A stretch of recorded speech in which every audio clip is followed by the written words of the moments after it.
आपण भविष्यवाणीचं जे वरदान आहे, ठीक आहे, किंवा संदेश देण्याचं वरदान, ह्याविषयी आज आपण काय करणार आहोत, शिकणार आहोत, ठीक आहे. आणि मग तुम्ही तुमच्या नोट्स मध्ये लिहा भविष्यवाणीचं वरदान. हळूवारपणे तुम्हाला हे शिकवलं जाईल. सर्वजण आपापले नोट्स लिहा भविष्यवाणीचं वरदान, ठीक आहे. आता त्याच्यामध्ये लिहा ह्या वरदानाच्या साहाय्याने भूतकाळ, भविष्यकाळ आणि वर्तमान काळातील गोष्टी प्रगट केल्या जातात. ह्या वरदानाच्या साहाय्याने भूतकाळ, भविष्यकाळ आणि वर्तमान काळातील गोष्टी प्रगट केल्या जातात.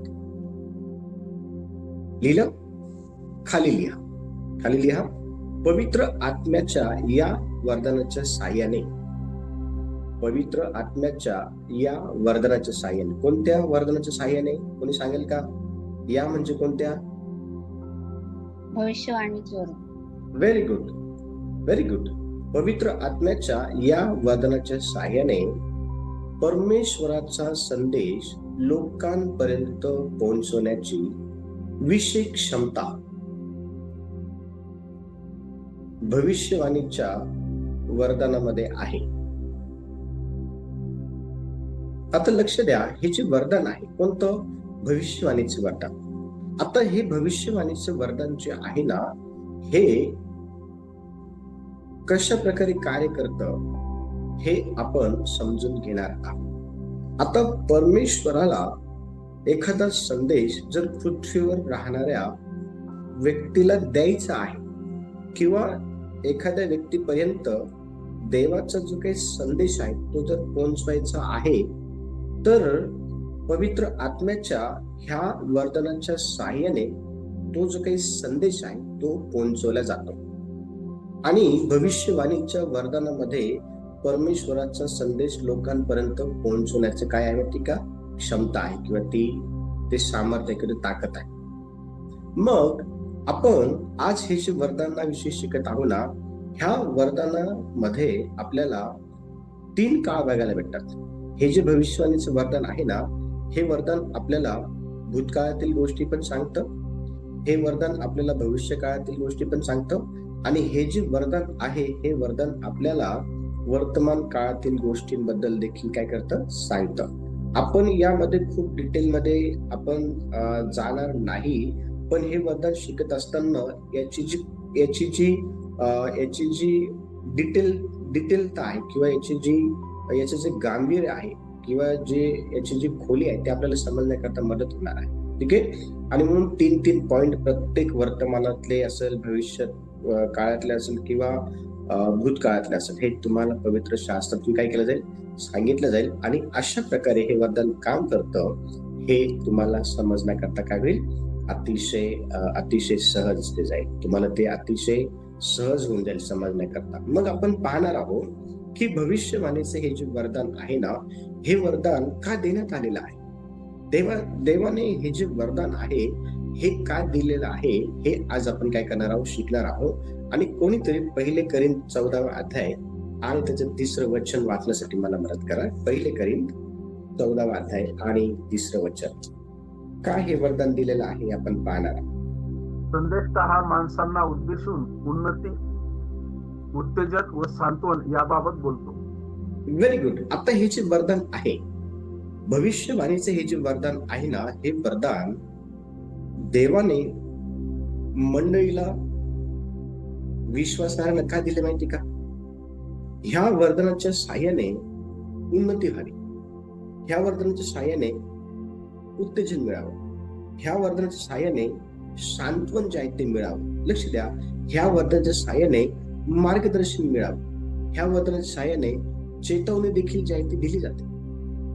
आणि ह्या वरदानाचा उपयोग हा आज देखील होत असताना आपण पाहतो. आज देखील ह्या वरदानाचा जो उपयोग आहे ना तो होत असलेला आपल्याला दिसून येत आहे. भविष्यवाणीचं वरदान हे कशासाठी देवाने दिलेलं आहे हे जर तुम्हाला कोणी विचारलं तर तुम्हाला ह्या ठिकाणी हे स्पष्टपणे त्यांना सांगता आलं पाहिजे की भविष्यवाणीचं वरदान हे देवाने यासाठी दिलेलं आहे की आमची उन्नती व्हावी, आम्हाला उत्तेजन मिळावं, आम्हाला आमचं जे आहे ते सांत्वन हवं, आम्हाला मार्गदर्शन जे आहे ते मिळावं, आम्हाला चेतवणी जी आहे ती मिळावी, यासाठी हे वरदान काय केलेलं आहे, दिलेलं आहे. आणि मग आपण पाहतो की भविष्यवाणीचे हे जे वरदान आहे ना, हे वरदान कशा प्रकारे कार्य करतं, तर त्यामध्ये पहिला जो मुद्दा आहे तो आपण लिहिणार आहोत. भविष्यवाणीचं वरदान हे कशा प्रकारे कार्य करतं, त्यातला पहिला जो मुद्दा आहे तो आपण लिहिणार आहोत. तो पहिला मुद्दा हा आहे की भविष्यवाणी देवाच्या इच्छेला प्रगट करण्याचं एक माध्यम आहे. लक्ष द्या, आपली इच्छा जर एखाद्या व्यक्तीला जर आपल्याला सांगायची आहे तर आपल्याला त्या व्यक्तीला समजल ह्या अनुषंगाने आपल्याला त्या व्यक्तीला आपली इच्छा काय करावं लागेल, सांगावं लागेल. मग ते आपण आपली इच्छा त्या व्यक्तीला सांगण्याकरता आपण कोणत्या माध्यमांचा उपयोग करतो हे आपल्याला माहिती आहे. मग आता लक्ष द्या, जर परमेश्वराची इच्छा ही पृथ्वीवर राहणाऱ्या व्यक्तीला जर प्रगट करायची आहे तर परमेश्वर देवाला त्याची इच्छा पृथ्वीवर राहणाऱ्या व्यक्तीला प्रगट करण्याकरता ह्या भविष्यवाणीच्या वरदानाचा त्या ठिकाणी उपयोग जो आहे तो केला जातो. आणि ह्या भविष्यवाणीच्या वरदानाच्या साहाय्यानेच आपण पाहतो की परमेश्वराची जी काही इच्छा आहे ना ती माणसाला काय ती प्रगट केली जाते. बघा, आपण पाहतो की मत्तयाचं जे पुस्तक आहे, मत्तयाच्या पुस्तकाच्या 26व्या अध्याय ज्यावेळेस आपण काढतो ना, तर मत्तयाच्या पुस्तकाच्या 26व्या अध्यायामध्ये वचन 34 ज्यावेळेस आपण वाचतो तर त्या ठिकाणी एक जी काही चेतवणी आहे ना, वर्तमान समयातली एक जी काही चेतवणी आहे ती त्या ठिकाणी पेत्राला देण्यात आलेली आहे. आणि ती चेतवणी कोणती, पहा, कोणीतरी वाचा माझ्यासाठी. येशूने त्याला म्हटले, मी तुला खचित सांगतो की याच रात्री कोंबडा आरवण्यापूर्वी तू 3 वेळा मला नाकारशील. आता बघा, ह्या ठिकाणी आपण काय पाहत आहोत की प्रभू येशू ख्रिस्त ह्या ठिकाणी आपले जे शिष्य आहे ना हे त्याला सोडून निघून जातील याविषयीच भविष्यवाणी तो करतो. त्याचं हेडलाईन कोणीतरी वाचा, हेडलाईन बघा काय हेडलाईन. शिष्य आपल्याला सोडून जातील याबाबत येशूचे भविष्य. हा, येशूने भविष्यवाणी केली आहे की असा प्रसंग येईल की त्यामध्ये त्याचे जे शिष्य आहे ना ते त्याला काय करतील, सोडून निघून जातील. लक्ष द्या, अजून तो प्रसंग आला नाहीये. हा तो येणार आहे, तो आला नाहीये पण तो येणार आहे. पण ज्यावेळेस तो येईल ना त्यावेळेला एकही शिष्य हा येशू जवळ नसणार याविषयीची भविष्यवाणी येशूने केली. तर त्या ठिकाणी पेत्राने उत्तर बघा काय दिलेलं आहे. पेत्र 33व्या वचनामध्ये काय म्हणते बघा, येशूने जी भविष्यवाणी केली, बघा येशू मध्ये भविष्यवाणीचं वरदान काम करत होतं. आणि ह्या भविष्यवाणीच्या वरदानाच्या साहाय्याने येशूने काय भविष्यवाणी केली माहितीये का, सर्वजण मला सोडून निघून जातील. आणि पेत्राने हे ऐकलं त्यावेळेला पेत्र वचन 33 मध्ये बघा काय म्हणते, वचन 33 मध्ये. पेत्राने त्याला उत्तर दिले की तुझं विषयी सर्व अडखळले तरी मी कधीही अडखळणार नाही. पेत्र बघा काय म्हणत आहे, तू जे म्हणत आहे ना की सर्व जण तुला सोडून निघून जातील, तर पेत्र या ठिकाणी येशूला म्हणताय लक्ष दे, तुझ्याविषयी सर्वजण अडखळणे म्हणजे काय, तुला सर्वजण सोडून जरी गेले ना तरी मी तुला सोडून जाणार नाही. म्हणजे त्या ठिकाणी पेत्र हा येशूने केलेली जी भविष्यवाणी आहे ना त्या भविष्यवाणीला खोटं साबित करण्याच्या अनुषंगाने या ठिकाणी ही गोष्ट सांगताना आपल्याला दिसून येत आहे की सर्व तुला सोडून जरी गेले ना तरी मी तुला सोडून जाणार. आणि बघा, भविष्यवाणीचं वरदान हे खऱ्या गोष्टी सांगतं, खोट्या सांगत नाही. भविष्यवाणीच्या वरदानाच्या साहाय्याने फक्त देवाचं गौरव होतं. लक्ष द्या. आणि त्या ठिकाणी प्रभू येशू ख्रिस्त हा पेत्राला वचन 34 मध्ये बघा काय म्हणत आहे, वचन 34 मध्ये बघा काय म्हणते पेत्राला. येशूने त्याला म्हटले, मी तुला खचित सांगतो की याच रात्री कोंबडा आरवण्यापूर्वी तू 3 वेळा मला नाकारशील. हा, प्रभू येशू ख्रिस्त त्याला म्हणत आहे की याच रात्री, म्हणजे तू मला म्हणतो ना की मी तुला सोडून जाणार नाही, पण आता लक्ष दे, मी तुझ्याविषयी पर्सनल तुझ्याविषयी बोलत आहे आता. बाकीचे सोडून जातील, पण आता लक्ष दे, मी पर्सनल तुझ्याविषयी भविष्यवाणी करत आहे आता. आणि ती भविष्यवाणी काय माहिती का, मी तुला सांगतो ह्याच रात्री कोंबडा आरवण्यापूर्वी तू 3 वेळा मला नाकारशील. 3 वेळा तू मला काय करशील, नाकारशील. लक्ष द्या. आणि ज्या वेळेला आपण हे वचन पुढे वाचतो ना, त्यावेळेला आपल्याला दिसून येतं की पेत्राने येशूला भविष्यवाणी जशी येशूने केली ना, सटीकरित्या पेत्राने देवाला 3 वेळेस नाकार. बघा, ज्यावेळेस आपण वचन वाचतो ना, वचन अतिशय स्पष्टपणे ह्या ठिकाणी आपल्याला सांगत आहे की पेत्राने 3 वेळेस येशूला नाकारलं. कोणीतरी 69 वचन वाचा. तिकडे पेत्र वाड्यात बाहेर बसला होता, तेव्हा एक दासी त्याच्याकडे येऊन म्हणाली, तूही गालिली येशू बरोबर होतास. तो सर्वांच्या समोर नाकारून म्हणाला, तू काय म्हणतेस ते मला ठाऊक नाही. 71 वचन पण वाचा. मग तो बाहेर देवटीवर गेल्यावर दुसरीने त्याला पाहून तिथल्या लोकांस म्हटले, हा नासोरी येशू बरोबर होता. 72. पुन्हा तो शपथ वाहून नाकारून म्हणाला, मी त्या मनुष्याला ओळखत नाही. 2 वेळेस नाकारलं. आता 73 वचन वाचा. नंतर काही वेळाने तेथे उभे राहणारे जवळ येऊन पेत्राला म्हणाले, खरोखर तूही त्यातलाच आहेस, कारण तुझ्या बोलण्यावरून तू कोण आहेस हे दिसून येते. तेव्हा तो शापोच्चारण करून व शपथ वाहून म्हणू लागला, मी त्या मनुष्याला ओळखत नाही. तितक्यात कोंबडा आरवला. बस, लक्ष द्या. म्हणजे 3 वेळा पेत्र येशूला नाकारत नाही ना, तोपर्यंत कोंबडा पण शांत होता.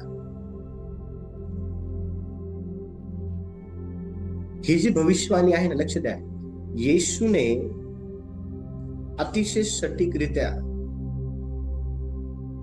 भविष्यवाणी केली होती आणि ती भविष्यवाणी पूर्ण झाली. पेत्राने 3 वेळेस नाकारल्यानंतर आपण पाहतो की त्या ठिकाणी कोंबडा आरवला.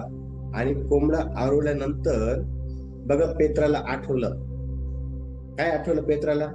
75 वचन वाचा. तेव्हा कोंबडा आरवण्यापूर्वी 3 वेळा तू मला नाकारशील असे जे येशूने पेत्राला सांगितले होते ते त्याला आठवले आणि तो बाहेर जाऊन मोठ्या दुःखाने रडला.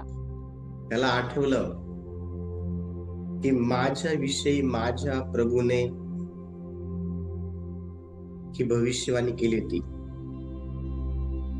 लक्ष द्या, भविष्यवाणीचं हे जे वरदान आहे ना, हे वरदान देवाची इच्छा माणसाला प्रगट करतं. देवाचा संदेश लोकांपर्यंत पोहोचण्याचं काम हे भविष्यवाणीचं वरदान करतं. आणि पेत्राला त्या ठिकाणी पेत्राला असं वाटलं की सर्वजण निघून जातील, पण मी निघून जाणार नाही. येशू म्हणाला, थांब, तुझ्याविषयी मी सांगतो स्पेशल. आणि त्या ठिकाणी येशूने त्याच्याविषयी भविष्यवाणी काय केली माहिती का, तुम्हाला 3 वेळेस नाकारशील. आणि मग कोंबडा काय होईल बरं, त्या ठिकाणी कोंबडा त्या ठिकाणी आपली बांग देईल. पण तसंच झालं. लक्ष द्या, 3 वेळा पेत्राने येशूला काय केलं, नाकारला.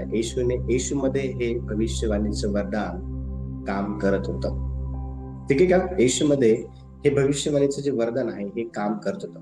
दुसरा मुद्दा लिहून घ्या. दुसरा जो मुद्दा आहे तो हा आहे, भविष्यवाणीच्या वरदानाचा उपयोग. दुसरा मुद्दा लिहा, भविष्यवाणीच्या वरदानाचा उपयोग मंडळीच्या व विश्वासणाऱ्यांच्या उन्नतीसाठी केला जातो. भविष्यवाणीच्या वरदानाचा उपयोग मंडळीच्या व विश्वासणाऱ्यांच्या उन्नतीसाठी केला जातो. ह्या वरदानाचा मुख्य हेतू लोकांना वाढवणे, मजबूत करणे, त्यांना देवाच्या मार्गावर चालण्याकरता प्रेरणा देणे हा आहे. परत सांगतो, लिहून घ्या. या वरदानाचा मुख्य हेतू लोकांना वाढवणे, मजबूत करणे, त्यांना देवाच्या मार्गावर चालण्यासाठी प्रेरणा देणे हा आहे. पहिले करिंथ 14वा अध्याय आणि वचन 4 आपण वाचू. पहिले करिंथ 14वा अध्याय आणि वचन 4 आपण वाचणार आहोत. परत सांगू, लिहून घ्या. भविष्यवाणीच्या वरदानाचा उपयोग मंडळीच्या व विश्वासणाऱ्यांच्या उन्नतीसाठी केला जातो. ठीक आहे, पुढे लिहा. या वरदानाचा मुख्य हेतू लोकांना वाढवणे, मजबूत करणे, त्यांना देवाच्या मार्गावर चालण्यासाठी प्रेरणा देणे हा आहे.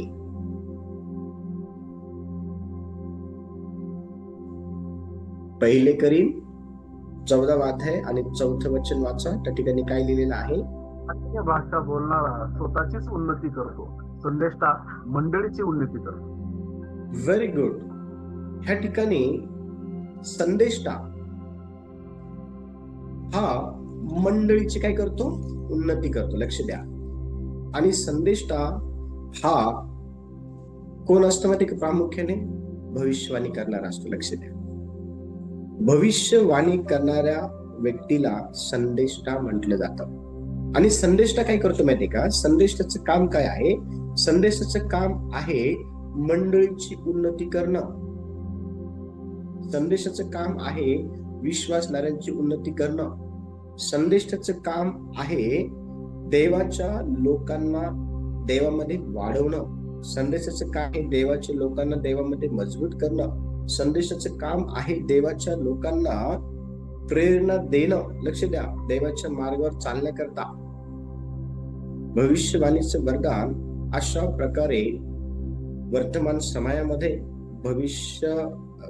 समयामध्ये भूतकाळामध्ये आणि आपण पाहतो की त्या ठिकाणी आपण पाहतो की वर्तमान काळ आहे, भूतकाळ आहे आणि भविष्य काळ आहे. तिन्ही काळामध्ये काम करतो. लक्ष द्या. देवाच्या वरदानांना समजून घ्या. प्रत्येक वरदानाचं जे काम आहे ना वेगवेगळं आहे आणि प्रत्येक वरदान हे मंडळी करता आणि विश्वासदारांकरता दिलेलं आहे. मग हे जे वरदान आहे, हे वरदान काय करतं माहितीये का? हे वरदान विश्वासणाऱ्यांना आणि मंडळीला काय करतं? हे वरदान त्यांची उन्नती करतं. जर आपली उन्नती व्हावी अशी जर इच्छा आहे तर मग आपण देवाकडं हे जे वरदान आहे हे वरदान मागितलं पाहिजे. कारण ह्या वरदानाच्या द्वारे उन्नती जी आहे ना ती होत असते. तिसरा मुद्दा लिहून घ्या. तिसरा मुद्दा, या वरदानाच्या द्वारे लोकांना सावध केले जाते व मार्गदर्शन दिले जाते. भविष्यवाणीच्या या वरदानाच्या द्वारे लोकांना सावध केले जाते व मार्गदर्शन दिले जाते. भविष्यवाणी, पुढे लिहा. भविष्यवाणी लोकांना चुकीच्या मार्गापासून परत वळण्यासाठी, भविष्यवाणी लोकांना चुकीच्या मार्गावरून परत वळण्यासाठी आणि योग्य मार्ग दाखवून त्यावर चालण्यासाठी केली जाते. योग्य मार्ग दाखवून त्यावर चालण्यासाठी केली जाते. आता बघा, आपण ह्या ठिकाणी ज्या वेळेला आपण योनाचं पुस्तक 3रा अध्याय 4 आणि 5 वचन वाचतो ना, योनाचं पुस्तक काढू आपण यावेळेला. योनाचं जे पुस्तक आहे, योना त्यातून 1 दिवसाची वाट चालत असता ओरडत गेला की 40 दिवसांचा अवकाश आहे, मग मी निनवे धुळीस मिळेल. तेव्हा निनवेतील लोकांनी देवावर विश्वास ठेवला. त्यांनी उपवास नेमला आणि श्रेष्ठापासून तर कनिष्ठापर्यंत सर्व गोंडतात नेसले. Very good. आता बघा, हे जे वचन आहे ना, ह्या वचनामध्ये आपल्याला एक गोष्ट प्रामुख्याने पाहायला भेटते, ती ही की देवाने योनाला निनवे शहराविरुद्ध भविष्यवाणी करायला सांगितलेली होती. आणि निनवे शहराविरुद्ध योनाला भविष्यवाणी का करायला लावली होती? तर देवाचं वचन अतिशय स्पष्टपणे सांगतं की निनवे शहरातील लोकांची एकंदर जी काही कृती होती किंवा निनवे शहरात राहणारे जे लोक आहे ना, त्या लोकांची जी वागणूक होती ती अतिशय देवाला न आवडणारी होती. आणि देवाचं वचन अतिशय स्पष्टपणे आपण पाहतो की ह्या ठिकाणी योनाला प्राप्त झालेला आहे आणि योना त्या ठिकाणी 3 दिवसाची वाट चालून लोकांना हे सांगत फिरला की निनवे शहर धुळीस मिळणार आहे. निनवे शहर काय होणार आहे? धुळीस मिळणार आहे. त्या ठिकाणी निनवे शहरातील लोकांना चेतावणी दिली. भविष्यवाणीचं जे वरदान आहे ना, ते चेतावणी देण्यासाठी देखील ह्या ठिकाणी आपल्याला देताना पाहायला भेटतं हे भविष्यवाणीचे वरदान. आणि हे जे वरदान आहे ना, भविष्यवाणीचे हे वरदान, हे ह्या ठिकाणी अतिशय सटीकरित्या योनाच्या द्वारे काम करत आहे. योनामध्ये हे वरदान होतं, भविष्यवाणी करण्याचं वरदान. आणि ह्या ठिकाणी तो भविष्यवाणी करते की 3 दिवसानंतर काय माहिती का, 3 दिवसानंतर हे जे निनवे शहर आहे हे धुळीस मिळेल. आणि त्या ठिकाणी योनाने त्या निनवे शहराला जे आहे ना, हे जे सांगितलं ना, त्यानंतर निनवे शहरातील लोकांनी काय केलं माहिती का, पश्चाताप केला. निनवे शहरातील लोकांनी पश्चाताप केला आणि पश्चाताप करून ते जे आहे ना, ते आपल्या कुमार्गापासून वळाले, आपल्या जुलूम करणाऱ्या मार्गापासून ते वळाले. आणि देव काय झालं माहिती, त्या ठिकाणी अनुताप, देव जो आहे ना, देव त्या ठिकाणी त्याचा जो क्रोध होता तो क्रोध अनुताप पावला. बघा 9 वचन वाचा, वचन 9. कदाचित वळेल व अनुताप पावेल आणि आपल्या संतप्त क्रोधापासून प्रवृत्त होईल, म्हणजे आपला नाश होणार नाही. आणि वचन 10 वाचा.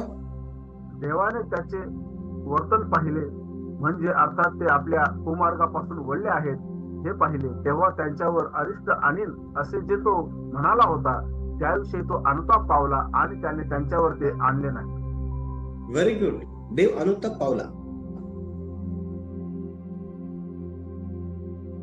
संदेश हा लोकांपर्यंत चेतावणीच्या माध्यमातून पोहोचवण्याकरता योनाचा उपयोग झाला.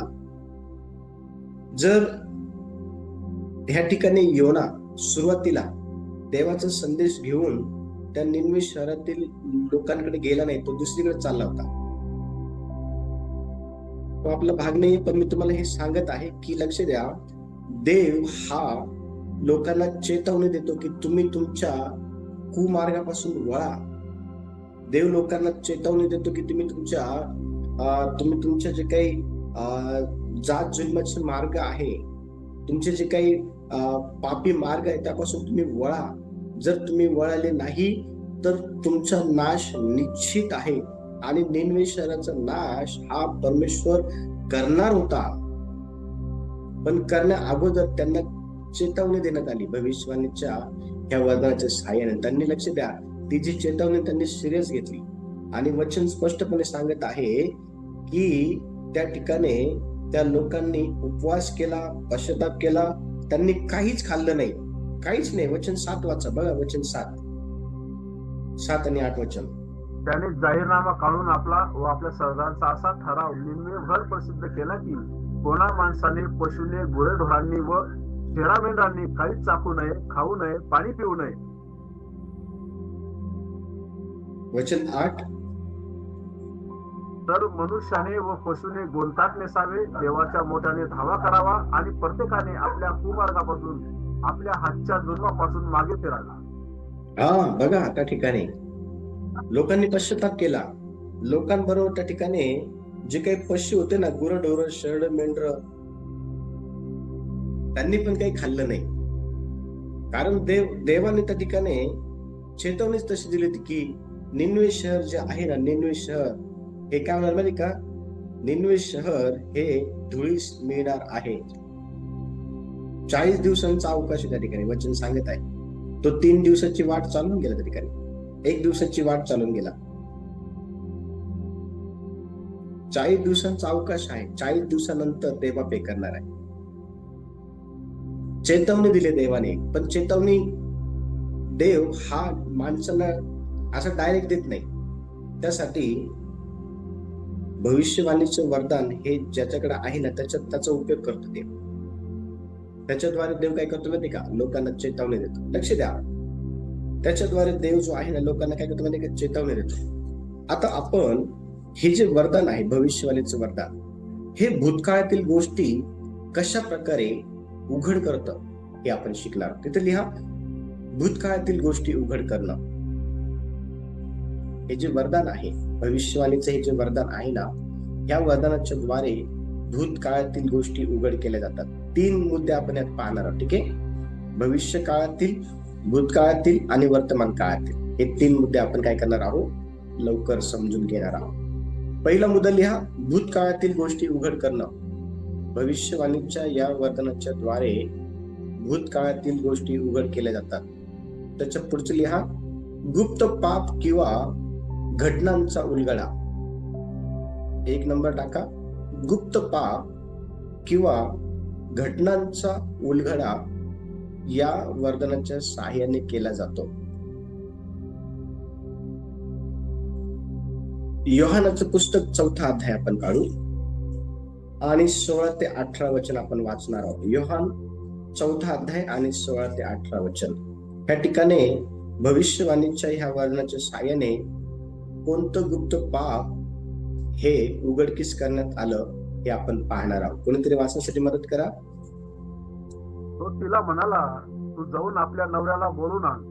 ती स्त्री म्हणाली, मला नवरा नाही. येशूने तिला म्हटले, मला नवरा नाही हे ठीक बोललीस, कारण तुला 5 नवरे होते आणि आता जो तुझ्या बरोबर आहे तो तुझा नवरा नाही, हे तू खरे सांगितले. Very good. आता ही जी स्त्री आहे ना, ह्या स्त्रीच्या जीवनामध्ये ती पापामध्ये होती, गुप्त पापामध्ये, आणि त्या पापाबद्दल तिला असं वाटत होतं की कुणालाही माहिती नाहीये. पण भविष्यवाणीचं वरदान हे ज्या व्यक्तीला देण्यात येतं ना, त्या व्यक्तीला देव हा गुप्त पाप किंवा घटनांचा जो उलगडा आहे ना तो करण्याकरता त्याचा वापर करतो.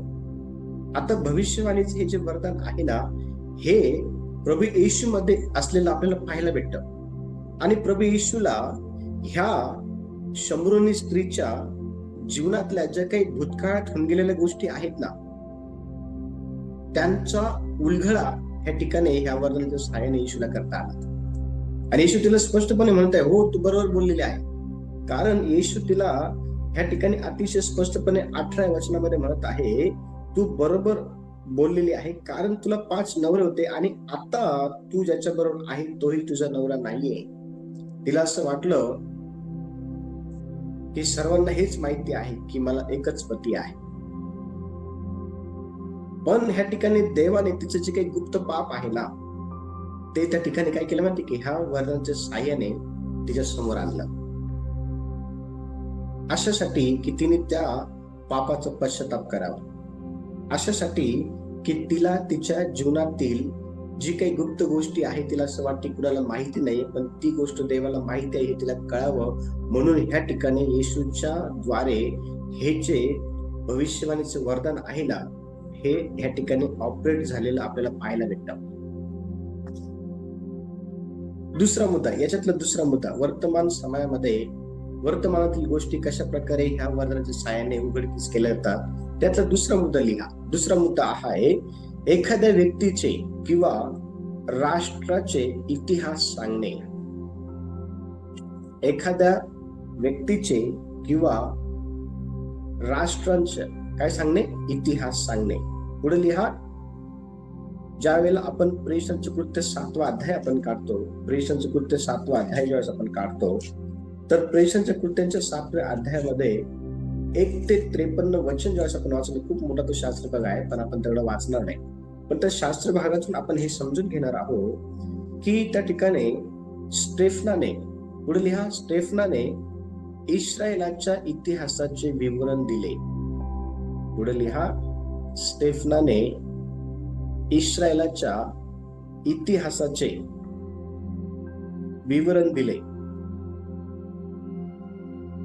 बघा, स्टेफनाने संपूर्ण इस्रायलचा इतिहास आहे ना, तो त्या ठिकाणी काय केलं माहिती का, त्या लोकांना सांगितला.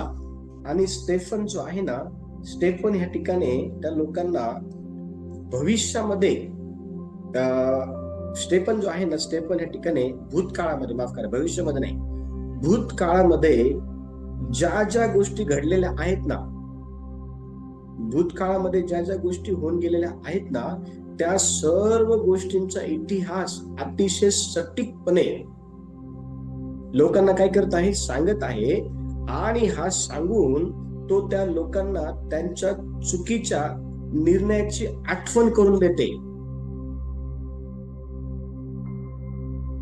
जी लोक त्या ठिकाणी स्टेफनला ऐकत आहेत ना, त्या लोकांना स्टेफन काय करते माहिती का, त्यांच्या चुकीच्या निर्णयांची आठवण करून देते.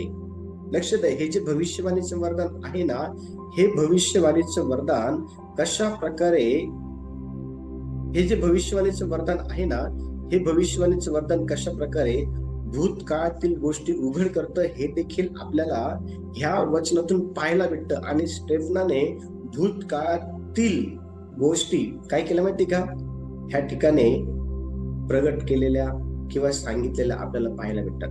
मग भूतकाळातील गोष्टी ह्या एखाद्या व्यक्तीच्या जीवना संबंधित असू शकतात, किंवा भूतकाळातील गोष्टी ह्या राष्ट्रांच्या इतिहासा संबंधित पण असू शकतात.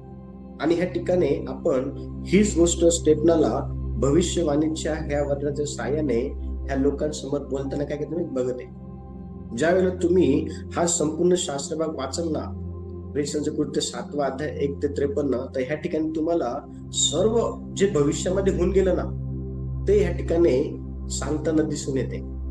ह्या आणि ते सांगत असताना ह्या वरदानाचा उपयोग झालेला आहे हे आपल्याला पाहायला भेटतं.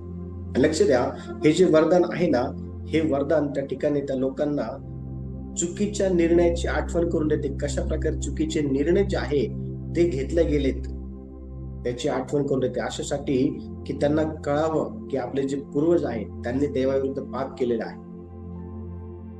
त्यांना कळावं की देवाची इच्छा काय होती आणि त्यांची इच्छा काय होती.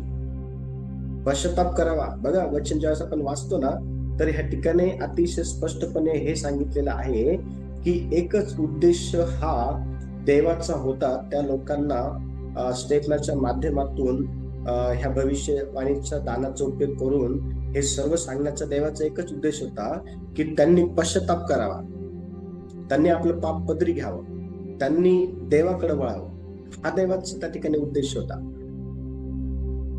परंतु हा उद्देश त्या ठिकाणी आपल्याला पाहायला भेटतो की ती लोक जे आहे ना, टाट मानेचे आहे. कोणीतरी वाचा, कोणीतरी 51 वचन वाचा, वचन 51. अहो ताट मानेच्या आणि हृदयाची व कानांची सुनता न झालेल्या लोकांनो, तुम्ही तर पवित्र आत्म्याला सर्वदा विरोध करता. जसे तुमचे पूर्वज तसेच तुम्ही. आठवण करून देते, तुमचे पूर्वज पण देवाच्या आत्म्याला विरोध करत होते आणि त्यांनी जसा विरोध केला तसं तुम्ही पण विरोध करत आहे. कारण तिथं तो शब्द आलेला आहे. त्या तो शब्द बघा, असं म्हटलेलं आहे की तुमचे पूर्वज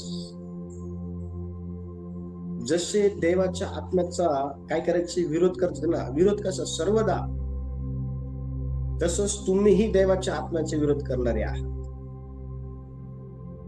लक्ष द्या, भविष्यवाणीचे वरदान हे भूतकाळातील गोष्टी पण उघड करतात. आणि या ठिकाणी भूतकाळातील गोष्टी उघड करण्याकरता देवाने स्टेफनाचा उपयोग केला आणि स्टेफनाने भविष्यवाणीच्या ह्या वरदानाच्या साहाय्याने सर्व काय केलं माहिती की इतिहास समोर आणला. तिसरा मुद्दा लिहून घ्या. याच्यातला तिसरा मुद्दा, एखाद्या गुप्त घटनेचे उघड करणे किंवा एखादी गुप्त घटना उघड करणे. एखादी गुप्त घटना उघड करणे. तिथं रेफरन्स लिहा, दुसरे राजे 5वा अध्याय 5 ते 27 वचन. दुसरे राजे 5वा अध्याय 25 ते 27 वचन. आता ह्या ठिकाणी ह्या भविष्यवाणीच्या वचनाच्या साहाय्याने भूतकाळातील म्हणजे होऊन गेलेली जी गोष्ट आहे ती कशा प्रकारे उघड केली, तर एलिशाने गेहजीची जी लबाडी आहे ना तिचा उलगडा केला. म्हणजे गेहजीने सर्व जे काही चांदी आहे, वस्त्र आहे ते घेतलं आणि आपल्या घरी ठेवलं. आणि देवाच्या माणसासमोर जाऊन उभं राहिल्यानंतर त्याला गेहजीला असं वाटलं की आपण जे केलं हे कोणाला कळलेलं नसेल. पण त्या ठिकाणी एलिशामध्ये भविष्यवाणीचं वरदान काम करत होतं आणि एलिशा त्या ठिकाणी गेहजीला म्हणाला, कोणी वाचल का ते वचन? कोणतरी वाचा 25 ते 27. त्याप्रमाणे तो आज जाऊन आपल्या धनापुढे उभा राहिला. एलिशा त्याला म्हणाला, गेहजी तू कुठून आलास? त्याने म्हटले, आपला दास कुठेही गेला नव्हता. तो त्याला म्हणाला, तो पुरुष तुला भेटण्यासाठी आपल्या रथावरून उतरून मागे फिरला तेव्हा माझे लक्ष तिकडे गेले नव्हते. काय चांदी, वसळे, जैतुनाचे बाग, द्राक्षाचे मळे, चिरे, मेंढरे, गुरे, ढोरे, दास दासी घेण्याचा हा समय आहे काय? तर नमानाचे कोड तुला व तुझ्या संतानानंतर लागू राहील तेव्हा तो बर्फासारखा पांढरा कोडी होऊन त्याच्याकडून चालतात. हा बघा, देवाचा माणूस हा त्या गेहजीला म्हणाला की तू कुठे गेला होता? तो म्हटलं मी कुठेच नाही गेलो. पण तो कुठे गेला होता ना हे ह्या भविष्यवाणीच्या वचनाच्या साहाय्याने एलिशाला समजलं होतं. त्याला देवाने ते प्रगट केलं की बा तुझ्या सोबतचा तुझा सेवक हा त्या नामानाकडे गेला आहे चांदी घेण्यासाठी, पोशाख घेण्यासाठी. भविष्यवाणीचं वरदान हे भूतकाळात झालेल्या गोष्टींची पण आठवण करून देतं.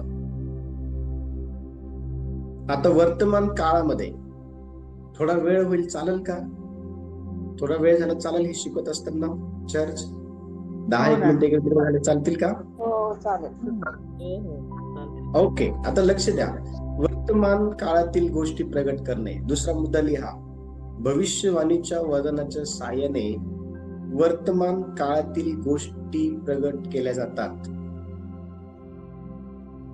असं लिहा, भविष्यवाणीचं वरदान डॅश करा आणि वर्तमान काळातील गोष्टी, म्हणजे तुम्हाला ते समजेल. ठीक आहे, म्हणजे एवढं पूर्ण लिहिण्याच्या ऐवजी टाइम वाचेल. पहिला मुद्दा लिहायचा मधला पहिला मुद्दा, लोकांच्या सध्याच्या परिस्थितीबद्दल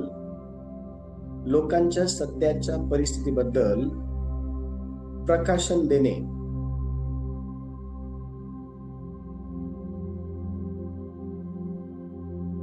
लोकांच्या सध्याच्या परिस्थितीबद्दल प्रकाशन देणे. योहान 4 अध्याय आणि 16 ते 19 वचन ज्यावेळेस आपण वाचतो ना, तर त्या ठिकाणी आपण पाहतो की कशा प्रकारे वर्तमान समयामध्ये भविष्यवाणीचं वरदान हे काम करतं. तर येशू हा शंभरोनी स्त्री सोबत ज्यावेळेस बोलत होता ना, तर त्या शंभरोनी स्त्रीला तिच्या वर्तमान परिस्थितीबद्दल तिला काय केलं म्हणजे सांगितलं. तिने सांगितलं नव्हतं त्याला काहीच. ह्या शंभरोनी स्त्रीने येशूला तिच्या स्वतःबद्दल काहीच सांगितलं नव्हतं. पण येशूमध्ये हे जे भविष्यवाणीचं वरदान काम करत होतं ना, ह्या भविष्यवाणीच्या वरदानाच्या साहाय्याने तिच्या जीवनातील वर्तमान समयातील प्रत्येक गोष्टी त्याला कळायला, त्याला माहिती झालं त्या.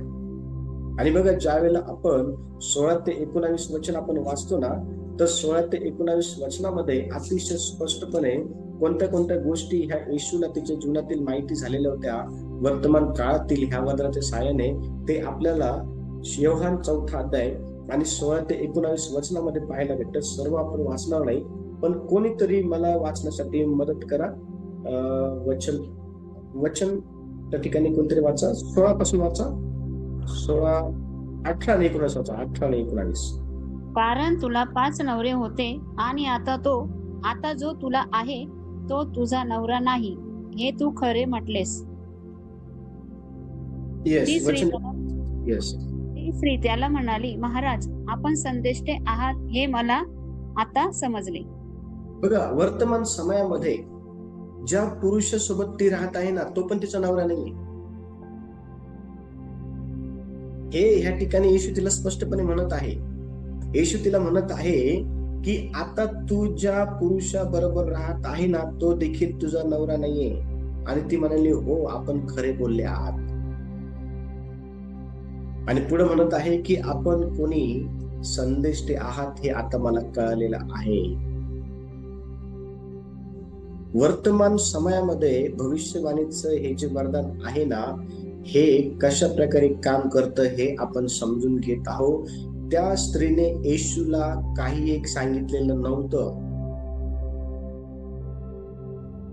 ती जी स्त्री ज्या पुरुषासोबत राहत होती ना, तो तिचा पती नाहीये असं तिने येशूला सांगितलेलं नव्हतं. येशूला हे ह्या वरदानाच्या साहाय्याने माहिती झालं. येशू म्हणाला, ज्या पुरुषाबरोबर तू राहत आहे ना, तो तुझा नवरा नाहीये. वर्तमान समयातील गोष्टी ह्या वरदानाच्या साहाय्याने ना काय होतं माहिती का, प्रगट केल्या जातात, एक्सपोज केल्या जातात. त्याविषयीचं जे काही प्रकाशन आहे ना, प्रकाशन म्हणजे माहिती दिली जाते ह्या वरदानाच्या साहाय्याने. दुसरा मुद्दा याच्यातला दुसरा मुद्दा लिहा. खोटेपणा किंवा फसवणुकीचा उलगडा केला जातो. खोटेपणा किंवा फसवणुकीचा उलगडा केला जातो. कोणीतरी प्रेषितांचं कृत्य 5वा अध्याय आणि त्याचं 3 आणि 4 वचन वाचा. त्या ठिकाणी बघा कशा प्रकारे हे वरदान काम करतं. खोटेपणा आणि फसवणुकीला उघडकीस आणतं हे वरदान. कोणीतरी वाचा 3 आणि 4, 5वा अध्याय. प्रेषित 5, 3 आणि 4. तेव्हा पेत्र म्हणाला, हनन्या, तू पवित्र आत्म्याबरोबर लबाडी करावी व जमिनीच्या किमतीतून काही ठेवून घ्यावी म्हणून शैतानाने तुझे मन का भरविले आहे? ती होती तोवर तुझी स्वतःची व विकल्यावर तुझ्या स्वाधीन नव्हती काय? हे करण्याचे आपल्या मनात तू का आणले? तू मनुष्याशी नाही तर देवाशी लबाडी केली. Very good. आता बघा ह्या ठिकाणी आपण पाहतो की हनन्या नावाचा व्यक्ती ज्या वेळेला पेत्रासमोर आला, त्यावेळेला पेत्रामध्ये भविष्यवाणीचं वरदान ऑपरेट झालं आणि पेत्राला पवित्र आत्म्याने हे कळवलं की हा जो व्यक्ती हनन्या नावाचा आलेला आहे ना, हा लबाडी करत आहे, हा फसवत आहे. वर्तमान समयामध्ये म्हणजे काय, चालू वेळ, आत्ताचा वेळ, लक्ष द्या, चालू वर्तमान काळ आहे हा. म्हणजे तो पेत्र समोर आला आणि आल्या त्या ठिकाणी आपण पाहतो की ह्यांनी नवरा बायकोने संगनमताने जमिनीतील विकलेल्या पैशांचा जो काही भाग आहे ना, तो मागे ठेवलेला होता आणि तो त्यावेळेस त्या ठिकाणी पेत्र समोर आला ना, तर आपण पाहतो की पेत्र त्या ठिकाणी ह्या वरदानाच्या साह्याने त्याला म्हणत आहे की हनन्या, तू देवाशी लबाडी का करावी? सैतानाने तुझं मन का भरवलं लबाडी करण्याकरता, फसवण्याकरता? बघा, वर्तमान जर हे वरदान भविष्य काळातील गोष्टी उघड करतं ना, तर हे वरदान वर्तमान काळातील गोष्टी देखील उघड करतं. म्हणून मी जास्त वेळ घेतला ह्या वरदानाविषयी शिकवण्याकरता.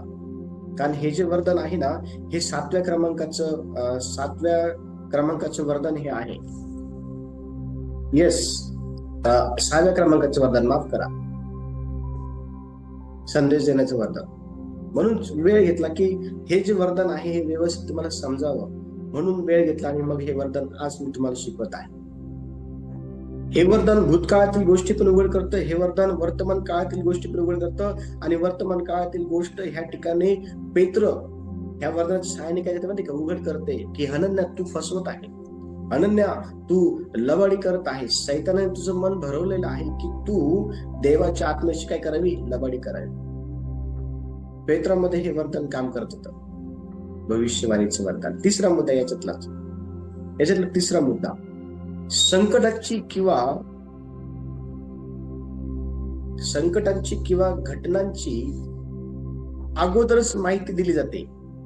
त्याच्यातला तिसरा मुद्दा, संकटांची किंवा एखाद्या घटनांची अगोदरच माहिती दिली जाते ह्या वरदानाच्या साहाय्याने. आता बघा, ज्यावेळेस आपण प्रेषितांचं कृत्य 21 अध्याय आपण काढू, प्रेषितांचं पुस्तक 21 अध्याय 10 आणि 11 वचन आपण वाचू. कोणीतरी काढा 10 आणि 11 वचन. आम्ही पुष्कळ दिवस राहिलो असता अगप नावाचा कोणी एक संदेष्टा येऊद्याहून खाली आला. त्याने आमच्याकडे येऊन पौलाचा कमरबंद घेऊन आपले हातपाय बांधून म्हटले, पवित्र आत्मा असे म्हणतो की हा कमरबंद ज्या माणसाचा आहे त्याला येरुशलेमेत यहुदी लोक याप्रमाणे बांधून परराष्ट्रांच्या हाती देतील. व्हेरी गुड, लक्ष द्या, खूप सुंदर. आता बघा, ह्या ठिकाणी आपण पाहत आहोत की देवाचं वचन अतिशय स्पष्टपणे सांगतं की अगब नावाचा जो व्यक्ती आहे ना, त्या व्यक्तीने काय होणार आहे किंवा कोणतं संकट येणार आहे किंवा कोणती घटना घडणार आहे पौलाबरोबर, ते त्या ठिकाणी सांगितलं. अजून ते घडलेलं नाहीये, म्हणजे ते घडणार आहे, पण केव्हा? भूतकाळामध्ये नाही, भविष्य काळामध्ये नाही, वर्तमान काळामध्ये घडणार आहे.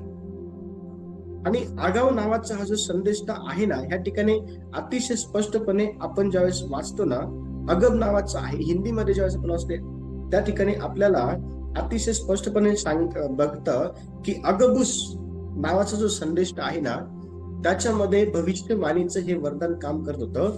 आणि त्याने पावलावर येणारं जे काही संकट आहे किंवा जी काही घटना पावलासोबत घडणार आहे ना, त्याविषयी त्याने सांगितलं की हा कमरबंद ज्या माणसाचा आहे ना, त्याला अशा प्रकारे येरुशलेमेमध्ये यहुदी लोक काय करतील माहितीये का? बांधतील आणि परराष्ट्रांच्या हाती देतील. हे जे वरदान आहे ना, हे वरदान काय घडणार आहे, कोणतं संकट येणार आहे, त्याची सटीक माहिती देते हे वरदान, भविष्यवाणीचं वरदान. आणि ह्या ठिकाणी पावलाला ती माहिती देताना आपण पाहू शकतो ह्या संदेशाच्या द्वारे हे वरदान काय झालं म्हणजे ऑपरेट झालेलं आहे. आता याच्यातला तिसरा जो मेन मुद्दा आहे, भविष्यातील गोष्टी, नवीन मुद्दा, यस, भविष्यातील गोष्टी सांगणे. भविष्यवाणीच्या या वरदानाच्या द्वारे भविष्यातील गोष्टी सांगणे. ठीक आहे, भविष्यवाणीचे वरदान लिहा, डॅश करा आणि भविष्यातील गोष्टी सांगणे लिहा. शेवटचा मुद्दा आहे हा.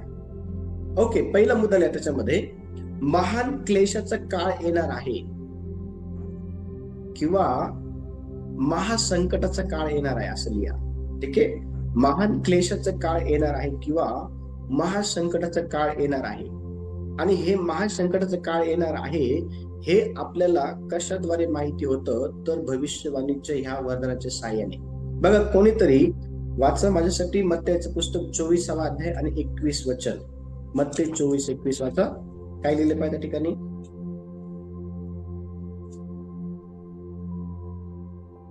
कारण जगाच्या प्रारंभापासून आजपर्यंत आले नाही व येणारही नाही असे मोठे संकट त्या काळी येईल. Very good. वचनाकडे बारकाईने लक्ष द्या. वचन काय सांगत आहे? कारण जगाच्या प्रारंभापासून आतापर्यंत आले नाही एवढं मोठं संकट हे येणार आहे भविष्यामध्ये. आता प्रारंभी कोणतं संकट आलं होतं? देवाने पृथ्वीचा नाश कशाने केला?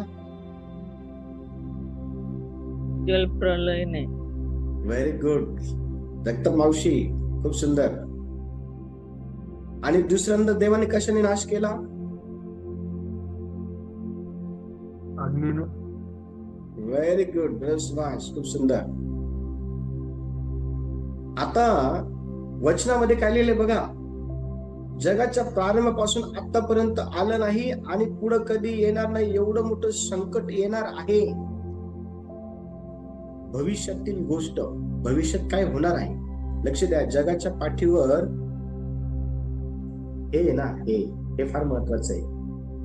जगाच्या पाठीवरती कोणत्या गोष्टी भविष्यात घडणार आहे ना, हे ह्या पुस्तकामध्ये लिहिलेलं आहे. दुसरं कोणतंच पुस्तक नाहीये या जगाच्या पाठीवर जे तुम्हाला भविष्यातील गोष्टी सांगेल. हे एकच पुस्तक आहे जे देवाचा शब्द आहे, मुखातून निघालेला. असे दिवस येणार आहे, ही भविष्यवाणी केलेली आहे. ही जी आहे ना, ही भविष्यवाणी केलेली आहे येशूने. असे दिवस येतील शेवटच्या काळात, पृथ्वीवर मोठं संकट येईल.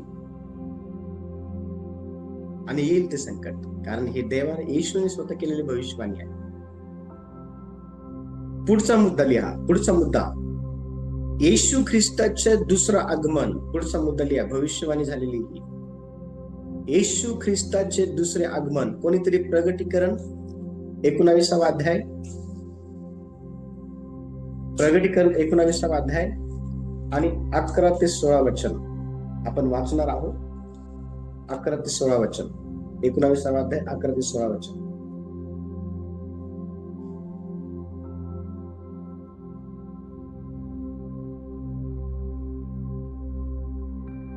नंतर मी स्वर्ग उघडलेला पाहिला.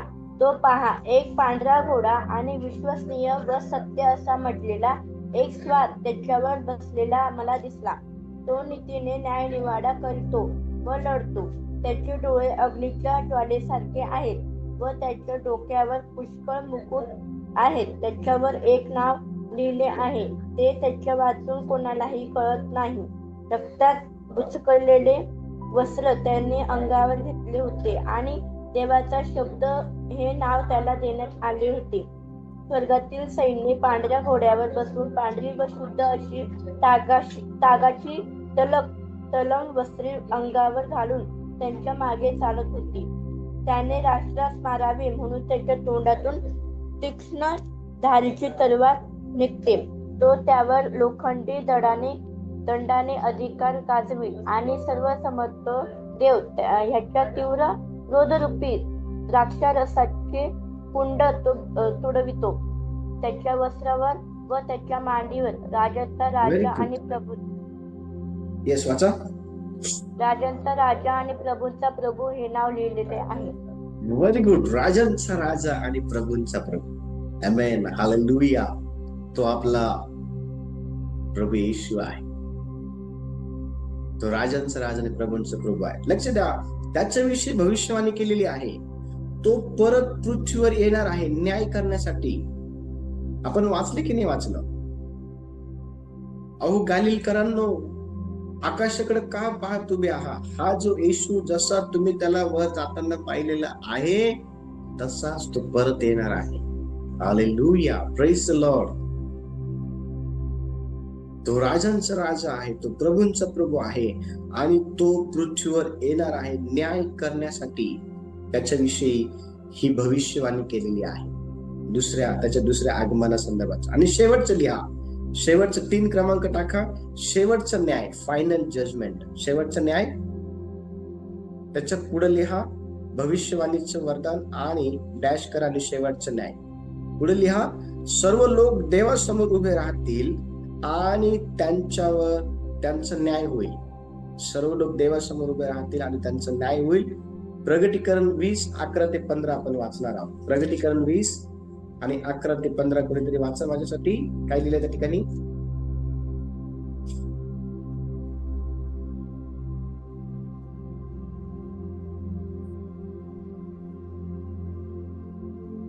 नंतर मोठे पांढरे राजासन व त्यावर बसलेला एक जण माझ्या दृष्टीस पडला. त्याच्या तोंडातून पृथ्वी आकाश हे पळाले, त्याकरता ठिकाण उरले नाही. मग मृत झालेल्या लहान पोरांना मी देवाच्या राजसनापुढे उभे राहिलेले पाहिले. त्यावेळी पुस्तके उघडली गेली. तेव्हा दुसरे एक पुस्तक उघडले गेले, ते जीवनाचे होते. आणि त्या पुस्तकामध्ये जे लिहिले होते त्यावरून मृतांचा न्याय त्यांच्या कृत्याप्रमाणे ठरवण्यात आला. तेव्हा समुद्राने आपल्यामधील मृत माणसांना बाहेर सोडले. मृत्यू व अधोलोक यांनी आपल्यातील मृतांना बाहेर सोडले आणि ज्याच्या कृत्याप्रमाणे प्रत्येकाचा न्याय ठरवण्यात आला. तेव्हा मरण व अधोलोक हे अग्नीच्या सरोवरात टाकले गेले. अग्नीचे सरोवर हे दुसरे मरण होय. ज्या कोणाचे नाव जीवनाच्या पुस्तकात लिहिलेले सापडले नाही, तो अग्नीच्या सरोवरात टाकला गेला. Very good. बघा, ह्या ठिकाणी आपण काय पाहतो? शेवटचं न्याय हे जे भविष्यवाणीचं वरदान आहे ना, ह्या भविष्यवाणीच्या वरदानाच्या साहाय्याने भविष्यवाणी करण्यात आलेली आहे की सर्व लोक देवासमोर उभे राहतील आणि सर्वांचा न्याय होणार आहे. आणि सर्वांचा न्याय होण्याकरता बघा कोणत्या ठिकाणी लोक मेलेली आहे. समुद्रामध्ये मेलेले आहे का लोक की नाही? समुद्राला आज्ञा करण्यात आली की तू आपल्या मृत लोकांना काय कर, बाहेर सोड. मृत्यू, अधोलोक ह्यांनी आपल्यातील मृत लोकांना काय केलं माहितीये का? बाहेर सोडलं. व ज्याच्या त्याच्या कृत्याप्रमाणे प्रत्येकाचा न्याय ठरवण्यात आला. मग हे जे भविष्यवाणीचं वरदान आहे ना, हे भविष्यवाणीचं वरदान आपण कोणत्या कोणत्या काळामध्ये कार्य करताना पाहतो. तर भूतकाळामध्ये कार्य करतं, वर्तमान काळामध्ये कार्य करतं, भविष्य काळामध्ये काय करतं, म्हणजे ह्या सर्व काळातील गोष्टी ह्या वरदानाच्या सहाय्याने सांगितल्या जातात. अशा प्रकारे हे जे भविष्यवाणीचं वरदान आहे हे कार्य करतं. देवा या वचनाद्वारे सर्वांना आशीर्वाद देऊ. यावेळेला आपण आपले डोळे बंद करू आणि आपण प्रार्थना करू. सर्वजण